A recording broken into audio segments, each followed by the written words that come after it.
Hey, what up you guys? Welcome back. This is part 2 of the Backsplash subway tile job. Let's have a look. As part 1, I showed you how to level out the whole wall. I wish I had it on video, but it's okay, maybe on some other project. As you guys know, I was telling you the 2x4s were all crooked, like this, up and down bowed.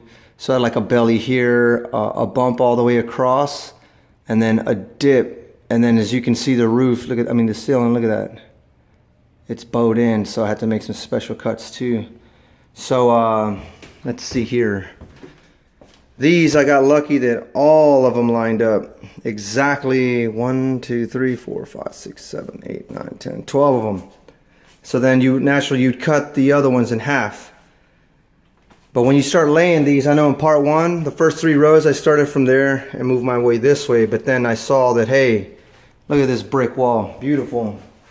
But the thing about brick, it's never even. See this bump, dips? That's the characteristic of brick. People like that. Some are real smooth, but look at this guy.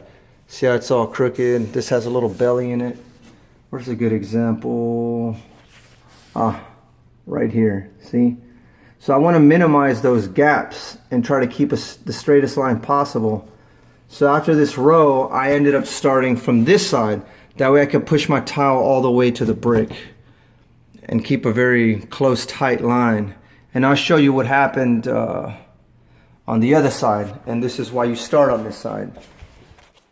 The reason you start on this side is that you want the closest possible fit to the brick that you can have. And then if there's any gaps, it'll be left on the left side. And it's mostly the whole bricks, but on some of these, see these gaps right here? That means this brick was pushed in right over there. Where's a good size one? How about these two right here?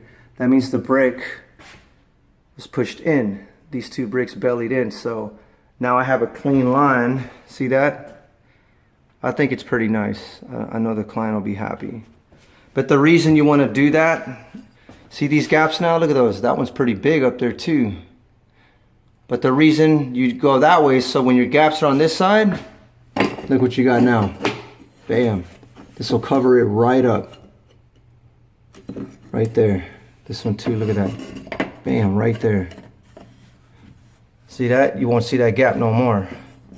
So that's the reason you do it like that. And then over here, you want to overlap 1/4 inch, the thickness of this plus a little bit more.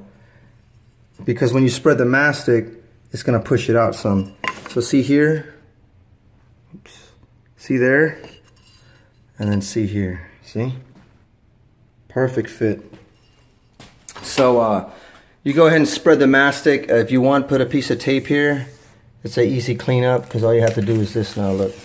Peel it right off. Nice and clean. Of course, I already made a mess earlier, but I know you guys could do a better job. So I'm going to go ahead and finish spreading this and get back to it. Oh, we already got some. All right, you want to get as close to the edge as possible. I take my time. I know some of you guys are ice cold at this, but I take my time. I work the little edges right quick. Make sure I get kind of close. Now that I have my edges on there, all you got to do is drag.